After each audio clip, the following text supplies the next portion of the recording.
doon sa payment of success, no? Bilang requirement nyo na may dapat nahuli, no? So, ibig sabihin ho ba nun, dapat may mangyaring masama para may mahuli? Kasi po, gaya nga po nung kaninang Hindi, dinidifferentiate ko. sagutin nyo lang ho yung tanong ko. Simple lang naman yun, di ba? Kailangan may mahuli. So, ano ho ba yun? Dapat may mangyari hong masama para may mahuli? Submit separately the list of documents, specifically acknowledgement receipts, to the clerk of court, which office will be the one to make the comparison, Your Honor. Can we modify that order, Your Honor?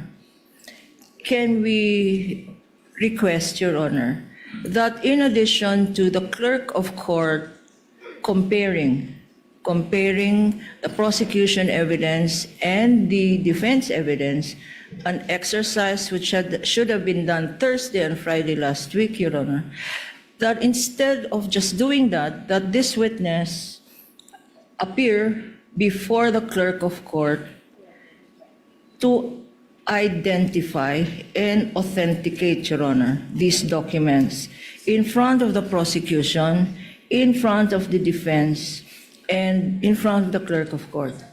Thereafter, the clerk of court can make a finding or report or evaluation that these documents, that these documents were properly identified, authenticated by this witness, Your Honor, to preempt any technical legal objection in the future. Because, Your Honor, or in the formal offer, Your Honor, because counsel will recall, or this court will recall, that while we had already ended our direct examination, counsel for respondent said that does not mean that this witness identified and authenticated the acknowledgement receipts. And therefore, Your Honor, if we may respectfully request the presiding officer to authorize or to designate the clerk of court to accept, Your Honor, not only the documents, but likewise for this witness to appear before the clerk of court in front of counsels for both respondent and the prosecution to enable this witness to identify and authenticate, based on personal knowledge, Your Honor, the documents that are part of the summaries, Your Honor. This way, Your Honor, we will not have to present again acknowledgement receipts this morning and identify each and every one. So, in sum, Your Honor, my manifestation is to the effect that we expand the directive of the presiding officer directing the parties to separately submit their documents, and for the clerk to itself, clerk of court's office to itself, make the comparison. We want to expand it to include that this witness, Ms. Silene, appear before the clerk of court in the presence of counsels for the petitioner and for the respondent for the purpose of one, identifying, and two, authenticating the documents in the tabulation, Your Honor. This will save the court 2 hours today. Your Honor, Counsel, before you respond, Attorney Christine, Counsel, does your manifestation have anything to do with the fact that you wound up your direct? Does that mean you intend to proceed with your direct again today? No, Your Honor, if So your direct is done. Your It's a Honor, manifestation in regard to the ARs. Your Honor, it depends on the discretion of the presiding officer. If the presiding officer will allow this witness to appear before the clerk of court in front of both counsels, Your Honor, for the purpose of identifying and authenticating the documents presented, Your Honor, then we will terminate our direct examination. I believe you already did yesterday, counsel. Yes, Your Honor, but under the control, private prosecutor, Your Honor, is under the control and supervision of the panel of public prosecutors who had expressed to this representation their concern about a possible objection, a technical objection of the defense counsel on the issue of identification and authentication of these separate acknowledgement receipts. So, Your Honor. In the interest of moving forward, don't worry, Attorney Silene. No need to comment. The chair will make a ruling. Last night, the acknowledgement receipts that came from the counsel for respondents were submitted already to the clerk of court for comparison with the ARs of the prosecution. Both are certified through copies, although some ARs are certified by a different certifying officer from COA, but both are certified through copies, and we will proceed with the comparison. It was clear from the witness yesterday, and it's clear to the court, that she based her tabulation on the ARs that she said were all certified by the same person. That's your copy, counsel. And we took note of that and acknowledged that. These are certified through copies from both sides which we will compare to avoid that situation from happening. And we will be ruling on the admissibility of these ARs once it is formally offered based on this comparison, without need for Silene really to tell us that they look alike or alike. But counsel, as of yesterday, insofar as the randomly picked or well chosen ARs yesterday, counsel for the respondent did not raise their copies apparently, or we will know now at cross. Apparently, there is no discrepancy or difference when you are presenting those ARs to the witness. And again, that is their right to present their copy because their theory is they're questioning, correct me if I'm wrong, Attorney Silene, the chain of custody, that it might have been broken. But if it's not broken insofar as the ARs, and after we compare it, then there is no need to further belabor this point. We will rule on the matter, counsel, at the appropriate time. But I'm telling you already where the court is at this point in time in relation to the ARs that Silene testified to and where she based her tables and summaries upon. And that is the copies of the prosecutor. I hope that settles the issue, counsel.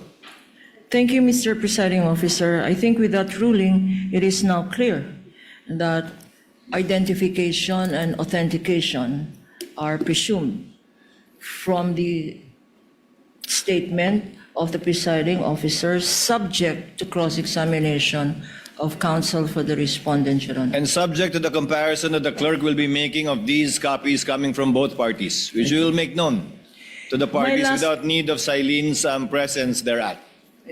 My last manifestation, Your Honor, and this is for purposes of clarity, because at the end of yesterday's hearing, the parties stayed, counsel for both parties stayed to mark the tabulations, Your Honor. And for purposes of the record, can we just state, for the office of the Vice President, tabulations were marked in front of the clerk of court after the hearing, P-1-29 for December 2022 last quarter, the period December 21. Before you continue, counsel, the one you mentioned is the one made by Attorney Wamil. Yes, Your Honor. And the subsequent ones will be the ones made by Ms. Silene. Yes, Your Honor. You may proceed. So these have been marked after the hearing, Your Honor, upon direction of the presiding officer, so as to make efficient use of time of the impeachment court. So for the last quarter, the tabulation made by Mr. Wamil, Attorney Wamil, was marked yesterday as P-1-29. For the first quarter of the office of the Vice President, it's P-1-30. For the second quarter of the office of the Vice President, it is P-1-31. And for the third quarter of the office of the Vice President, marked as P-1-32. Before the clerk of court and in the presence of defense, respondents' counsel, and prosecution's counsel. A summary of these tabulations was likewise marked for December 2022, P-1-29-1, which we have now, Your Honor, P-1-30-1 for the first quarter of the Office of the Vice President, P-1-31-1 for the second quarter, and P-1-32-1, also which we have now, Your Honor, for the third quarter. For the DepEd, Your Honor, we likewise marked at the end of yesterday's hearing tabulations prepared personally by this witness and identified before the impeachment court. P-1-33 for the first quarter, P-1-34 for the second quarter, and P-1-35, all tabulations. For the summary, Your Honor, of these tabulations, P-1-33-1 for the first quarter of the DepEd, P-1-34-1 for the second quarter of the DepEd, and P-1-35-1, Your Honors, for the third quarter of the DepEd. With that, Your Honor, unless counsel, Duly noted, counsel. The markings mentioned by Attorney Capuna and Attorney Lorna, duly noted. we therefore reiterate that we have terminated our direct examination, Your Honor. Thank you very much, counsel. Attorney Christine, you may proceed with your cross when you are ready. You may proceed, ma'am. Thank you, Your Honor. Good morning, Celine. Is that the way that you pronounce your name, Celine? Silene. Celine, okay. So, you have been with the COA since 2014, right? August 26, 2014 po. August 26. So that is around 12 years already. Yes po, magti 12 years. Okay. You assumed the accounts of the Vice President, the audit of the confidential funds of the Vice President and the DepEd when Attorney Wamil was reassigned to COA, Pasay, correct? Opo, tama po. Curious lang ako, Miss Silene, was that reassignment a promotion or just a plain reassignment, if you know? Yung kay Mr. Wami Yes. po. Na-reassign po siya. Reassignment lang. Okay. So, that was on February 12, 2024. Opo, tama po. So, Mr. Wamil was the one who prepared the AOMs for the fourth quarter of 2024 for the OVP. Tama? Yung AOM po is for the fourth quarter of 2022. 2022 rather. Opo. Okay. And he also prepared the AOM for the first and second quarter of 2023. Ng OBP po. Okay. So, we will go back to that, no? So, when Mr. Wamil reassigned to you his account, was there any office memorandum that was issued by the COA Your Honor, reassigning please, you as the examiner? Of, the question is misleading, Your Honor. It is not Mr. Wamil who reassigned the account to her. She just occupied the position, Your Honor. The question was if there was an office memorandum assigning her to take over from Wamil, not Wamil himself. Witness may answer. Yung sa assignment po kasi namin, ang hawak No, namin. just please answer the question. Was there an office memorandum assigning you to handle the accounts of the OVP and the DepEd, particularly the confidential audit of these two offices? Meron po kaming order na ako po ang assigned na maghawak ng national government agencies po. Particularly the office of the Vice President and the DepEd. Meron ho kayo nun? Asked and answered, Your Honor. Hindi. My question was specific. No, I'm referring to the DepEd and the OVP. Witness may answer. These are national agencies, Your Honor, please, can the counsel allow me to continue my Asked question? and answered, Your Honor. Witness may answer, counsels. May memorandum po ba na nag-assign sa inyo specifically sa DepEd at OVP? Yung memorandum po is naka-assign ako sa national government agencies. All. Okay. Opo. Okay, I accept that answer, Your Honor. Was it Mr. Wamil who personally turned over his files to you? Iniwan po niya yung files niya sa office po nung malipat po siya sa COA Pasay. Sa kaninong office? Sa iyo or kaninong office ba? Sa custodian po namin sa COA ICFAO. Okay.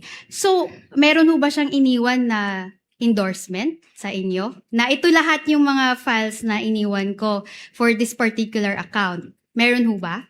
For the OVP, meron ho bang siyang iniwan na endorsement? Yung mismong mga files po, iniwan po niya sa custodian namin. Endorsement ho, like letter, a summary containing all containing a list of the files that he turned over to the custodian. Meron ho bang ganon? Meron po kaming logbook pag natapos na po yung namin Logbook. Okay, pero dala mo ba yun ngayon? Hindi po. Okay. So how about dun sa DepEd? May iniwan ho ba siyang transmittal doon sa custodian na ito lahat yung mga iniwan kong files with regard to the audit of the DepEd confidential funds? Meron ho ba? Ang iniwan po niya is yung mismong documents. Yung mismong document. So walang transmittal na iniwan ho dun sa custodian. Yung mismong documents po yun. Okay, sige. May iniwan ho ba si Mr. Wamil sa inyo? 'Di ba sabi niyo may mga documents ho siyang iniwan. 'Di ba pag nag-audit ho tayo, meron ho tayong tinatawag na working papers. Yung mga drafts po natin. May iniwan ho si Mr. Wamil sa inyo noon? Your Honor, please, again, the question is misleading. This witness already said, asked and answered, that Mr. Wamil did not leave documents to her. Mr. Wamil left the documents to the office. I will rephrase, Your Honor. Kindly rephrase, Okay, counsel. may May iniwan iniwan- bang worksheets sa custodian? Yes po. Nakasama po dun sa files yung mga working papers po. All right. I'll take that answer. Kayo ho, paano nyo kinuha yung mga files na yun? Kinuha nyo lang diretso sa custodian? Ano pong proseso nun? Nung ma-assign po sa akin yung sa OBP at sa DepEd, nung nag-submit po sila ng response, ibinigay po sa akin yung response together with the documents na pinagbasehan po nung audit observation memorandum po. Okay. So in short, niroute lang sa'yo yung response. Tama ho? Response together with Yeah. yung AOM, together with the attachment po na yung mga dokumento. Okay. So, kailan ho yan niroute sa inyo? Yung response, yung AOM, mga estimate lang po. Iba-iba po kasi, di ba ang una is yung March 13, 2024 na response nila sa NS. Naibigay po sa akin to March 14. Yung sa iba po, hindi ko na matandaan yung exact dates, pero malapit po dun sa after masubmit yung response. Alright. I'll take that answer. Okay. So, Wamil prepared the AOM for the fourth quarter of 2022 for the Office of the Vice President. Tama po. Opo. How about the first to third quarters of 2023? Sino ho ba yung nag-prepare ng AOMs na yun? Dalawa ho yun. Yung sa OBP po, na first and second quarter 2023, nandun pa po siya nung ma-issue po yung Okay. AOM. Yung sa third quarter po, siya yung nag-draft. Pero nung na-finalize na po yun, wala na po siya sa COA ICFAO. So, yung custody po ng document na yun, nasa division chief. Kaya nung finalize po yun, division chief na po yung nag-finalize. Okay. So, alright.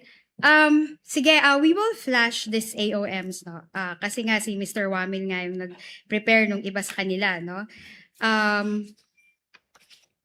Sige.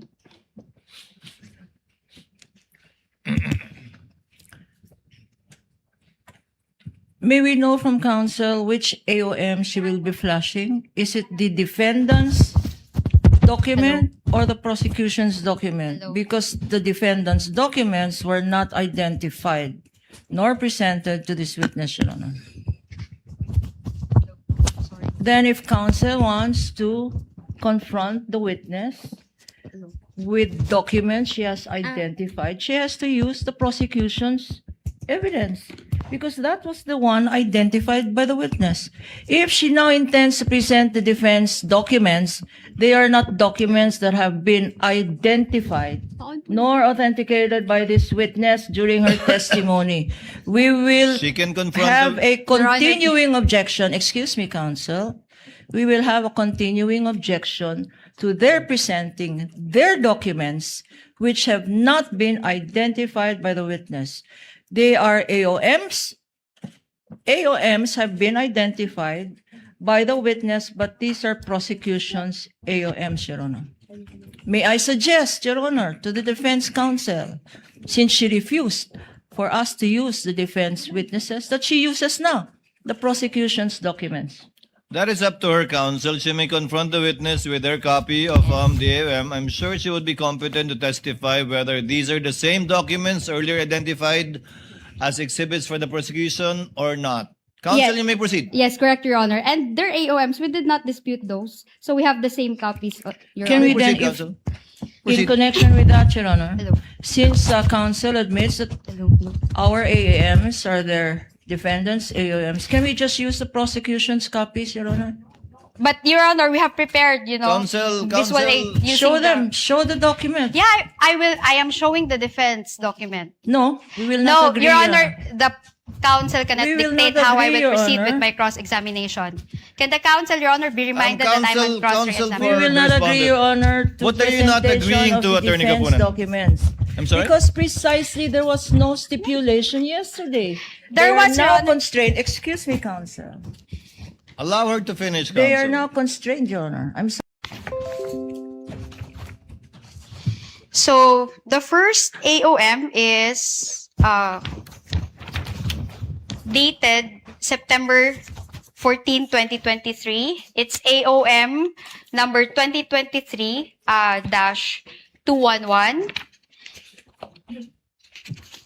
Okay. The assisting counsel can check this copy. Okay. Anyway, I can dispense with that. The second AOM is October 3, 2023. Now, I will direct you to the last page. It says here RCW, JMQ, GAC, RRS, NBP. So, RCW is Roderick C. Wamil, correct? Opo, tama po. Okay. Who is JMQ? Dati pong staff namin sa ICFAO. GAC? Division Chief po. Um, ICFAO. If you can state her name or his name. Si Attorney Gloria A. Camora. Okay. This is Gloria A. Camora. RRS. Dati din pong DC sa ICFAO pero retired na po siya. All right. NBP is the signatory. Opo, si Ascom Nilda Plaras. Okay. So, we will proceed to the third AOM for the OVP that is dated February 1, 2024. So, I will direct you to the routing list. Do you agree that this is a routing list? Sila po yung nag-review, nag-evaluate, nag-review ng documents. Yeah, I was about to ask you that question. Thank you for confirming. Now, it's RCW, Roderick C. Wamil again, Opo. JMQ, RRS, NBP. Opo, tama. All right. So, let's go to the AOM for the OVP dated August 8, 2024. On the last page, the routing list, it's RCW, GAC, RRS, NBP. But this is August 8, 2024. Opo, tama. Wala na si Roderick Wamil dito sa ICFAO. Wala na po Correct. siya pero dyan po kasi siya yung nag-draft po ng AOM. Siya yung nag-draft nito. So meaning, when he drafted this, he left this doon sa records ba or saan? Yan po kasi may draft na siya, nasa Mhm. division chief na po. Nasa division chief. So from February to August. So, ilang months yun? February, March, April, May, June, July, August. After 6 months, dun lang na-release yung AOM nung wala na si Wamil. Tama? Opo, kasi po, And then, sorry, just answer my question, Celine. Can you ha? please repeat the question? So, from February 2024, nung umalis na si Mr. Wamil, 'di ba? Iniwan niya to sa records sa division chief na. So, na-release Ask ito. and answer, Your Honor. Your Honor, preparatory nga, sabi nga niya, i-repeat ko daw ho. She's, So, raising, inulit she's ko. laying the basis for her question, counsel. So, Attorney Christine, kindly Yes finish your po. question. So, after 6 months, doon lang na-release yung AOM. dahil po dumaan pa ito sa Yeah, review sa po. review. Hindi ka kasali dito sa grupo na nag-review, nag-draft. Wala kang participation dito. Na-review ko po yan nung nag-evaluate na po ako ng mga Eto. responses dun sa, binasa ko din po yan nung nag-evaluate ako ng responses sa notice Okay. of suspension. So, in short, nakita mo lang to after it has been issued by the COA ICFAO. Tama? Opo, kasi yun yung na naging basis ko ng evaluation. Sige. Okay. Okay. Next is the audit observation memorandum for the DepEd. Wait lang. Your Honor, can I just confirm my counsel? So, let's go to the DepEd, ano? Sige, dun din tayo sa routing list, no? February 1, 2024, nandito pa si Roderick Wamil kasi RCW, JMQ, RRS, NDP. Opo, tama. Alright. Let's go to August 8, AOM. Ayun. RCW, GAC, RRS, NBP. Wala na si RCW pero nasa division head. Opo, pareho po nung sa OBP. At saka na-review mo lang to nung na-issue na ng division head ng ICFAO. Opo, nung mag-evaluate na po Okay, ako ng sige. Salamat, response. Celine.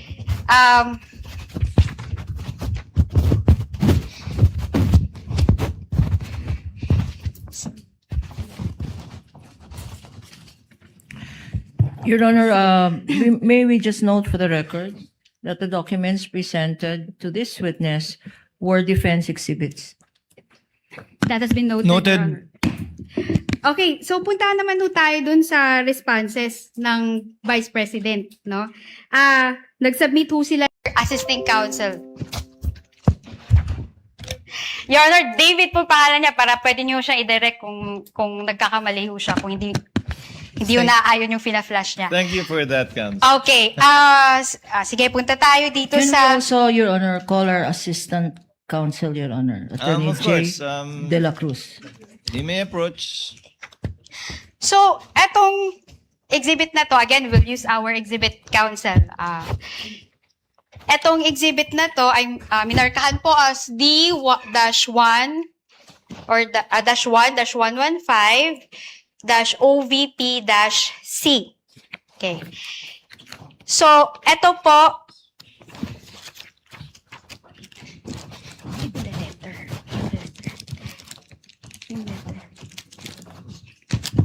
Eto.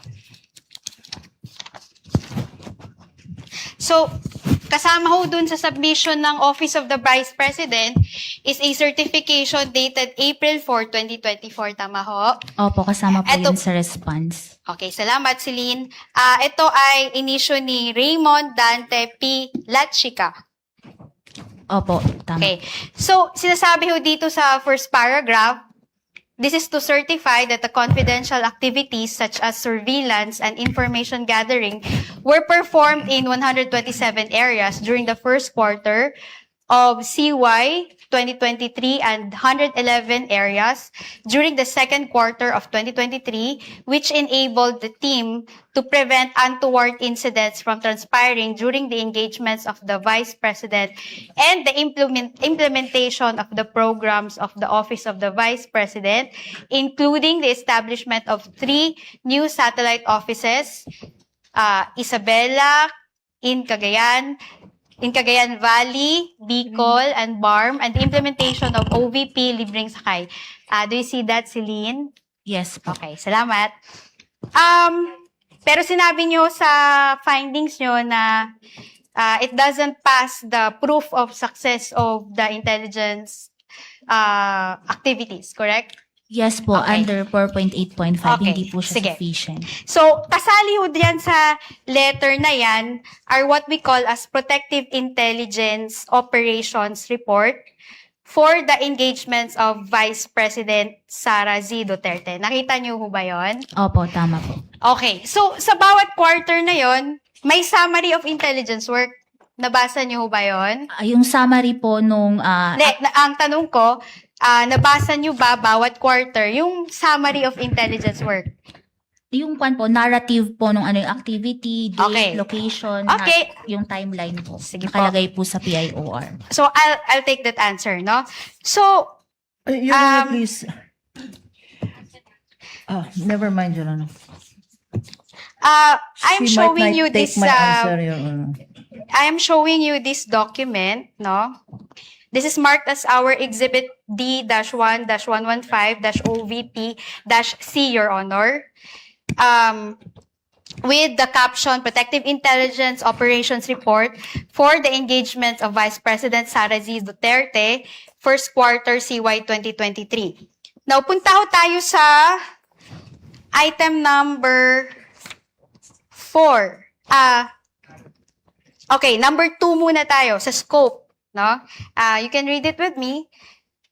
This report pertains to the narrative of events and accomplishments of VPSPG in terms of protective intelligence. Do you confirm that? Protective intelligence operations. Opo, tama po. Okay. During the engagements of Vice President Sara Z. Duterte for the first quarter of CY 2023. Do you confirm that? Opo, tama. All right. Number 4. Punta tayo sa number 4. Item 4, you can read it with me. The protective intelligence activities carried out in support of the Vice Presidential Security and Protection Group's protective security operations for the places of engagement of the Vice President Sara Z. Duterte or Vice President Sara Duterte from January 1 to March 31, 2023 are listed below. So, nakita nyo yan. Sakto yung basa ko ng narrative. Opo, nakalagay po yung engagement. Okay, salamat. No? Pero nakalagay ho dito in support of the Presidential Security and Protection Group's protective security operations. Based po sa document. Alright, sige. Letter A. Nakalagay dito ika 106 na taong pagkakasarinlan ng Bustos Minasa Festival ceremony opening. So nakalagay date covered January 2 to January 10, 2023. Location BMA Park, Poblacion, Bustos, Bulacan. Number 3, probable threats, NPA and criminalities. So number 4, detailed intel collection team, ICT. Nakita niyo ba yan? Opo, based po sa document. Okay, salamat po. Nakalagay ho sa timeline of activities na to, may nakalagay yung table, no? Tingnan lang natin isa-isa, no? Kung ito ba talaga ay intelligence work o hindi, no? So, etong number 5, tingnan ho natin yung item number 5. Liaising with intel operatives and respective informants of the PNP for the data information gathering needed for the threat assessment on criminalities in the municipality of Bustos and its neighboring communities. Ano yan? Intelligence work ho yan? Or ano lang ng admin work lang ng Office of the Vice President? Ang pagkakaintindi ko po dyan, yan yung naging part ng ano yung activities, yung sa... Hindi, tatanungin kita, based on how it appears, ano yan? Liaising with intel operatives, ano yan? Normal lang ho yan sa Office of the Vice President na mag-liaise with intel operatives? Or part ho ba yan ng intelligence work? Sa tingin nyo lang ho.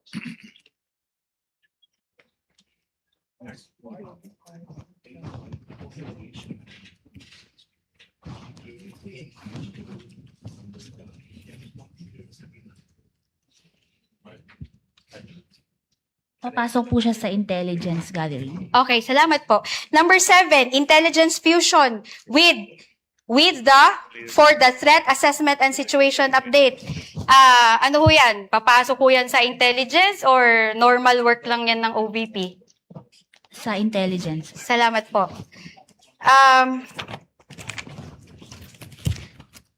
Okay, ito. Dito tayo sa actual operations, no?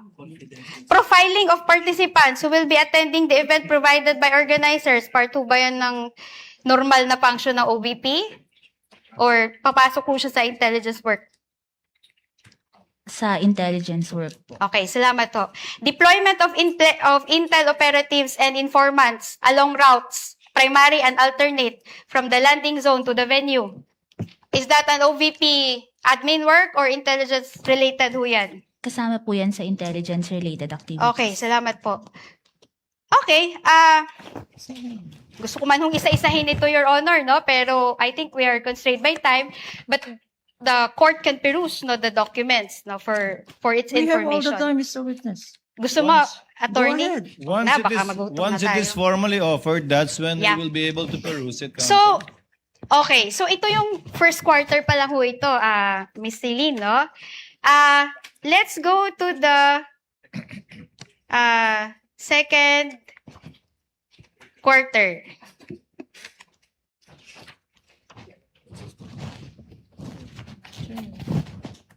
Okay. So, punta ho tayo sa second quarter ng 2023. Okay. It is covered by the same letter of Mr. La Chica. Okay. So, punta ho tayo dito sa title, no? By the way, Your Honor, this is marked as our Exhibit D-1-115-OVP-M. Okay. So, ang title ho nito ay Protective Intelligence Operations Report for the Engagements of Vice President Sara Z. Duterte, second quarter 2023. Now, punta ho tayo sa scope. Basahin ho natin, Miss Celine, no? This report, number 2, item 2, this report pertains to the narrative of events and accomplishments of VP-SPG in terms of protective intelligence operations during the engagements of Vice President Sara Z. Duterte for the second quarter of 2023. Tama ho ba yung binasa ko? Opo, tama po. Okay, salamat po. Narrative, number 4, the protective intelligence activities carried out in support of the Vice Presidential Security and Protection Group's protective security operations for the places of engagements of the Vice President Sara Duterte from April 1 to June 30 2023 are listed below. Sige ho. Letter A. Puntahan ho natin yung letter A, no?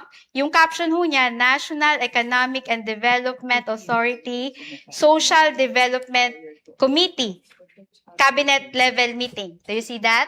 Opo, tama po. Okay. So, yung date covered po niya ay April 2 to 5, 2023. Tama ho ba? Opo. Okay. Location ho niya ay Astoria Plaza Hotel, 15J, Escriva Drive, Ortigas Business District, Pasig City, Metro Manila. Tama ho? Opo, tama po. Okay, thank you. Nakalagay ho ang possible threats. Letter A, cost-oriented groups, open close parenthesis, NDF. And letter B, criminal groups. Nakita niyo ho ba yan? Opo. Okay. Number 4, detailed intel collection team, ICT. Tama po? Opo, tama po. So, number 5, nakalagay na dito yung timeline of activities. No, as shown below, the timeline of activities for the engagement of the Vice President. Now, punta ho tayo sa number 3. Okay. Liaising with intel operatives and respective informants of the PNP for the data information gathering needed for the threat assessment on criminals in Pasig City and its neighboring communities. Ano ho ba yan? Administrative work lang ho ba yan ng OVP or part ho ba yan ng intel work? Tingin niyo ho. Intel work po. Okay. Number 6, intelligence fusion for the threat assessment and situation update. Intelligence work or normal lang yan na part ng OVP? Admin work? Intelligence work po. Okay, salamat po.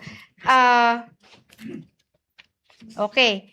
Eto, number 8, ocular inspection, casing and surveillance of the venue. Ano ba yan?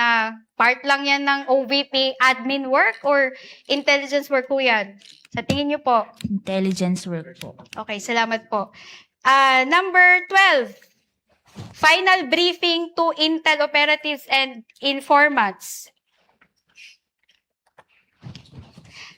Part 2 ba yan ng and informants along routes, primary and alternate from the PNP and MMDA.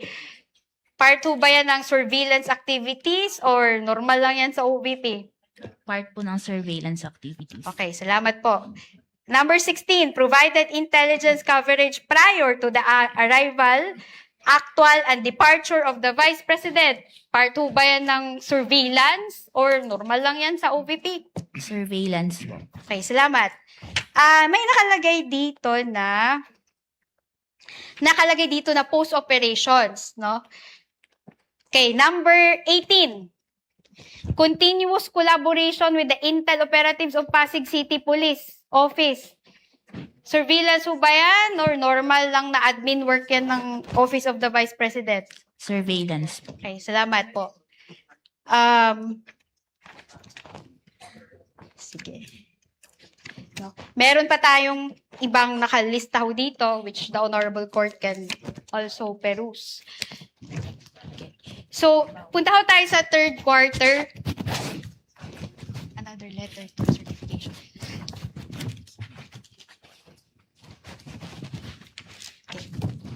Okay. Punta ko tayo sa third quarter. Covered ho to ng certification pa ho ni Mr. Lachica ho, no? Na dated April 6, 2024. Yung sa third quarter po, September 30, 2023. Yes, pero I mean, covered pa yun ng submission kasi nakalagay naman dito. Wait, excuse me. Saan yung letter?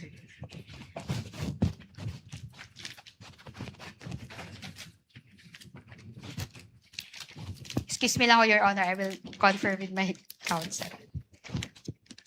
Okay, ayun na. So, may certification dito na sinabit si Mr. Dante Lachica dated September 30, 2023. Nakalagay ho dito, babasahin ko ho, si Lynn, okay lang? Opo. Sige, sabay tayo. Ano?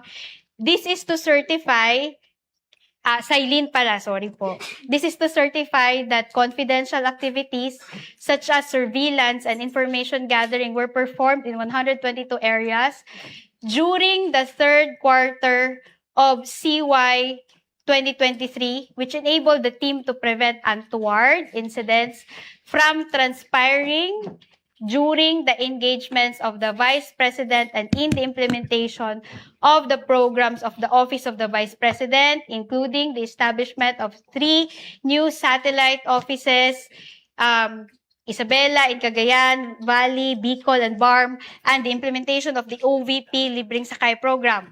Tama ho ba yung binabasa ko? Opo.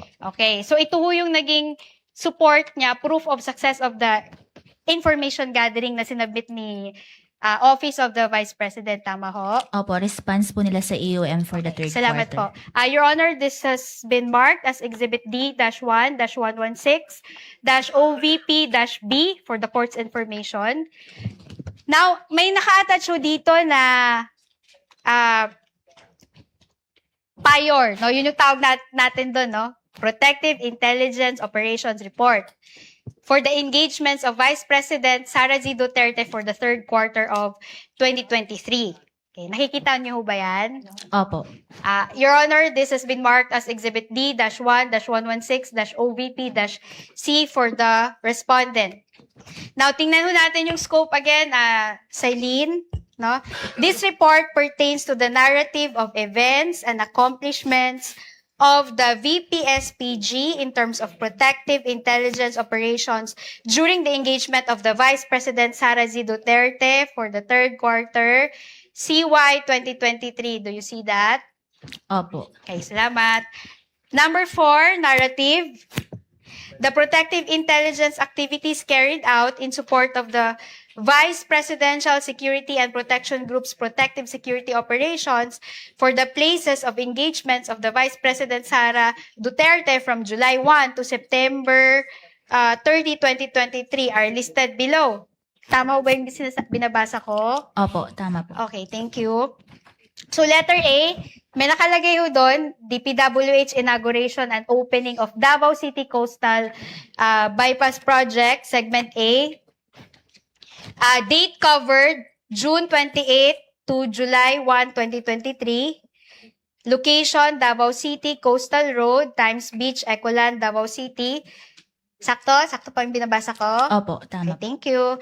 Probable threats, letter A, cause-oriented groups, open close parenthesis, NDF, and letter B, criminal groups. Tama po? Opo, Okay, tama po. thank you. Number 4, detailed intel collection team, ICT4, tama po? Opo. Okay, number 5, timeline of activities, no? As shown below, the timeline of activities of the Vice President are as follows. So, tingnan natin yung number 4 kung magpo-fall po yan sa confidential or surveillance work, no? Number 4, liaising with intel operatives and respective informants of the PNP and AFP for the data information gathering needed for the threat assessment on criminalities in Davao City and neighboring areas. Does that fall under confidential activity or normal lang yan sa administrative work or normal administrative work lang yan ng OVP? Papasok po siya sa surveillance. Okay, salamat. Number 5 po, no? Intel fusion with for the threat assessment and situation update. Papasok po siya sa surveillance. Opo. Okay, salamat po. Ito hong number 11, no? Final briefing to intel operatives and informants. Ano ba to? Normal lang to na trabaho ng OVP or part ito ng surveillance or confidential work? Papasok po siya sa surveillance activity. Alright. Then, baba tayo dito sa actual operations, no? Itong profiling and security tagging of the participants, item number 12, who will be attending the event. Papasok ko ba na normal admin work lang yan ng OVP or papasok ko siya as confidential work or surveillance? Papasok po siya dun sa surveillance. Okay, salamat. Number 13, deployment of intel operatives and informants along routes, primary and alternate from the PNP. Surveillance or normal work lang yan ng OVP? Papasok po siya sa surveillance. Okay. Number 14, provided intel coverage prior to the arrival, actual and departure of the Vice President. Surveillance or normal lang yan? Part lang yan ng admin work ng OVP? Papasok po siya sa surveillance. Okay. So, post-operation. Number 16, continuous collaboration with the intel operatives of Davao City Police Office and TF Davao. Pasok ko siya sa admin work or surveillance or confidential work. Sa surveillance po. Okay. So, nakikita mo dito lahat, Miss Celine, no? Pati na yung doon sa report, nakita mo naman na isa-isa yon, lahat may mga dates at lugar. Tama po? Opo, nakalagay po yung narratives, Okay. yung timeline. So, for the first and second and third quarters of 2023, no? Do you confirm that? Nakalagay naman yan lahat. May dates, may activity, at may lugar. Tama ho? Opo, based po sa PIOR reports na submitted, Okay. may mga details po na ganun. Salamat. So, lahat ng mga submissions ng OVP for the first to third quarter, kasama itong Protective Intelligence Operations Report. Meaning, sa first quarter, yung pinakita ko nga, may sinabit kanina, di ba? Kasama po dun sa response nila sa AOM Okay. attachment. po. So, kasama din doon sa response nila yung second quarter na Protective Intelligence Report. Kasama din po dun sa Okay. attachment. As well as the third quarter, which is itong binasa nyo ho. Opo, kasama din po yan. Okay. But, despite of all of this, no, sinabi mo, hindi, disallowed pa rin yan kasi walang evidence of success eh. No? Walang evidence of success eh, no? Wait lang. Kindly turn on the mic for the prosecutor. Your Honor, the counsel is being argumentative with the No, witness. I'm We just object. I'm asking a question. Sabi ko, What is the question again? ang question ko, despite of all of those reports, no, dinisallow nyo pa rin yung payment of rewards. Kasi sabi ninyo, no proof of success.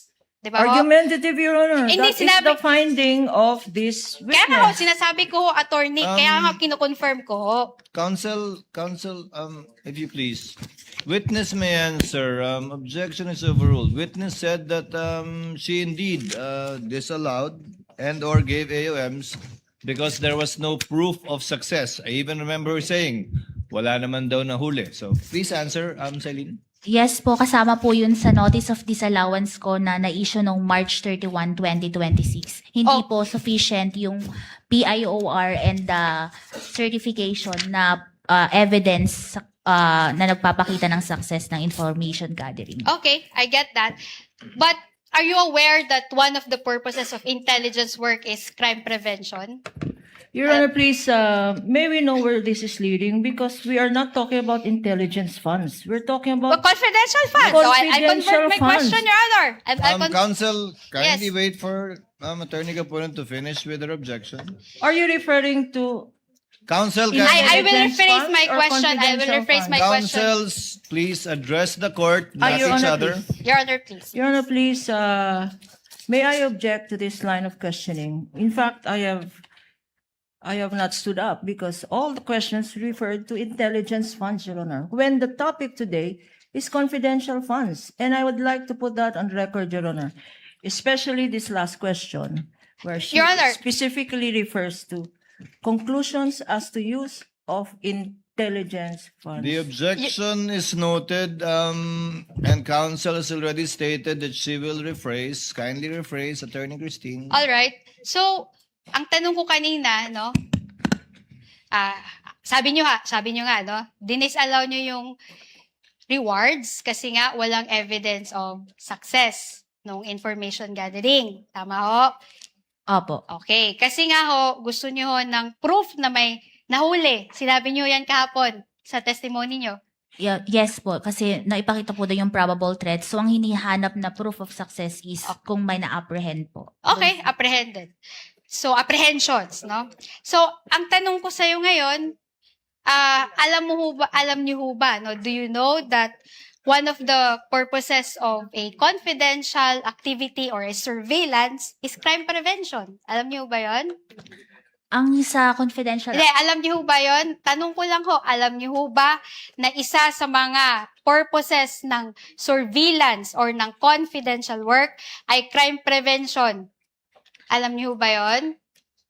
kasama po ang crime prevention pero depende rin po ito sa just mandate, answer my question, mandate ng yes or agency. no. Attorney Do you- Celine, Do you agree? Yeah. Kasama po ba yon o hindi? Yung sa crime prevention po, kasama po yun sa Wait, pero let her depende answer. pa din po ito sa sa mandate po ng Ang ganda lang, agency. kasama po ba siya sa surveillance at paggamit ng confidential fund, crime prevention? Yes or no? Opo, kasama po. Okay, salamat Celine. Okay. In fact, meron tayong tatlong klase ng surveillance work. Alam niyo ba 'yon, Celine? May background ho kayo sa mga surveillance, intelligence work, confidential work. Based lang po sa joint circular na for surveillance activities yung confidential fund. So actually, yung surveillance do you agree with me? May tatlong klase ho yan. Una, preventive surveillance. Alam niyo ba 'yon? No basis, Your Honor. No basis Hindi, for this tinatanong ko lang ho question. kung alam niyo ho ba. Your Honor, the surveillance work that this Your Honor- witness testified to is as defined in the circular, Your So, Honor. what is surveillance work as defined in the circular? Ito po yung yung kasing, di ba po yung confidential expenses is used by agencies for surveillance and surveillance activities na makakatulong po sa na maisagawa ang mandate ng isang Okay, agency. sige. Sige, nandun na tayo sa maisagawa yung mandate nila. So, tanong ko sa'yo, did the circular limit that to crime prevention? Kasi nga sabi mo, kailangan to apprehension. Kasi nga sabi mo, dapat may mahuli. Sinabi ho ba yan sa JC na dapat may mahuli? Ang nakalagay po kasi sa JC under 4.8.5 Hindi, is proof of sorry, success. Your Honor, please. Let the witness answer, Your Your Honor, please, Mr. can the- Presiding Officer, can- can the counsel be instructed not to stop the witness at mid-sentence, Your Honor? Your Honor, please, can the witness be directed? You just answer with yes or no. The counsel has her time to ask clarificatory questions later Your Honor, during not all redirect, Your questions. Honor. Not all questions can be answered by yes I am or on no. cross, Your Honor, please. Counsels. Never mind if you're on cross. There are limits to cross-examination. Misleading questions are not allowed They on are cross. allowed. Counsels, I don't think I need to lecture please, you that. counsels, let's not allow the generational or seeming generational divide increase the tension in the courtroom. Let's keep it a notch lower. Your Honor, please, I am preventing myself from giving her a spanking, Your Honor. That is what I would Your have Honor, done please. Again, in again, the counsels. generational divide, Your Honor. Again, Your Honor, counsels, you are all members of the bar and Yes, you're Your Honor. all counsels I submit, for the I parties. submit. And we will be treating and looking at each one equally. At Miss I will- Eileen, Yes, Your It's Honor, also- I promise to henceforth behave. Your Thank Honor, you. can I please respond quickly lang, no? I have high respect for Attorney Kapunan. In fact, she's one of you my can end there, idols. counsel. Let's end here. Let's end here. You can end there. This with might the high sound like a, respect. it might sound like a eulogy, Your Honor. I'm still very much alive. Your Honor, kahapon niya, hindi ko nga siya kinukulit, di ba? Kahit may mga questions na doon na leading, hindi naman allowed yun sa direct examination eh. I respected her. You can end there, counsel, if Yeah, you respect thank you. her. Thank you. Thank you po. Miss Eileen, ayon sa tanong ng counsel, simple lang po naman, nakalagay ba sa Joint Memorandum Circular 2015-01 na kailangan may mahuli para maging successful ang isang pagbigay ng reward or information? Wala pong nakalagay. Ang nakalagay lang po, proof of success of information gathering and or surveillance So, activities. interpretasyon niyo po yun na dapat may mahuli para maging successful. I base po yon sa aking professional judgment and based on the evaluation po ng documents na ito is based po sa joint circular. Pero hindi po yun nakalagay sa joint circular na maliwanag. Hindi po. Nakalagay lang po proof of success. Interpretasyon niyo na po yun. Doon po sa pag-evaluate ko, yun po yung naging basis Okay. ko. Okay. Please proceed, Attorney Christine. Salamat po. Okay, so sa tingin nyo, no, dahil gusto nyo dapat may huli, hindi part ng confidential activity yung crime prevention? Ganun ho ba? Hindi ho siya part nun? Pwede pong pakiulit? At hindi ho part yung crime prevention na walang nangyaring masama. Doon sa event na yun, hindi ho yun part ng confidential work or surveillance. Hindi pa po siya sufficient as proof of success. Hindi siya sufficient. So, dapat talaga may mangyari na krimen at may mahuli para po may proof of success tayo. Kasi nga po, meron po yung for payment of information and payment of reward. So, yung payment of information, yun kasi yung nakakatulong din sa... Simple lang naman yung tanong ko, Celine, no? What if walang nangyari na masama dahil nga sa ginawang confidential work? At nag-certify ngayon sila, Chika, na walang nangyari na masama. There was no untoward incident. Ano yan? Your Is Honor, we isn't object. that a proof of success or not? What is the objection of counsel? The question is speculative, Your Honor. This is not based on what ifs. This is based on facts and documents submitted, not on the what ifs of counsel for respondent. It's Your not a Honor. what if counsel because it was stated in the report that there was no untoward incident. Actually, that would have been one of the questions of the presiding officer as well. Later on, attorney rather, Silene, ibahin natin ang payment for reward at payment for information. Ang payment for reward, yun ang hinahanapan mo ng success. Opo, tama po. Yung payment of information, hindi mo hinahanapan ng success yun. Hindi po. Tama po ba? Opo, tama po. So yung reward, kaya yung reward ang dinisallow at yung information, hindi mo dinisallow yung bayad na yun, di ba? Hindi po na-disallow yung purchase of information. So ang dinisallow mo lang ay yung payment of reward, for rewards rather. Opo, tama At yun po. ang hinahanapan mo ng success, hindi yung information. Hindi po. Magkaiba yun. Opo, magkaiba po yun. Okay. You may proceed, counsel. Okay. So, doon sa payment of success, no? Bilang requirement nyo na may dapat nahuli, no? So, ibig sabihin ho ba nun, dapat may mangyaring masama para may mahuli? Kasi po, gaya nga po nung kaninang Hindi, dinidifferentiate ko. sagutin nyo lang ho yung tanong ko. Simple lang naman yun, di ba? Kailangan may mahuli. So, ano ho ba yun? Dapat may mangyari hong masama para may mahuli? Yun mo, di ba po ang nakalagay doon sa probable threats is may NPA. Ang hinahanap ko po kasing proof of success doon, yun nga po, kung may nahuli ba. Kasi yung pagkakaroon ng untoward incidents, pwede po yun kasing mag-fall sa purchase of information. Dahil sa purchase of information, nagkaroon ng, there were no untoward incidents. Yun po kasi yung parang pagkakaiba nila sa payment of rewards. Okay, so yun yung interpretasyon mo, no? So, bawal magbayad ng reward dahil nagkaroon ng tip na may information na may mga taong may gagawin na masama. Your Tapos, Your Honor, I'm on cross-examination. Tapos, Counsel to finish. napigilan natin kasi nga hindi tayo pumunta sa lugar na yon, hindi tayo nag-conduct ng event sa petsa na yon based on confidential information. So, walang untoward incident. So, Your- bawal no bayaran ng reward yung tao na, Excuse na me. nagbigay ng information Are na you yun. done with the question? Don't I answer. think right now she is. I make an objection, Your Honor. Yes, what's your objection, counsel? Your Honor, the counsel is now asking a misleading question. She is mixing payment of rewards and payment for information, Your Honor. The list required by this witness is for payment of rewards. Precisely, payment of information is not disallowed. Now, counsel is saying payment of information is may we ask her to reform? Is she Yeah, referring to I can. payment of rewards Reward, or Your Honor. payment for information? Because the information here is not disallowed.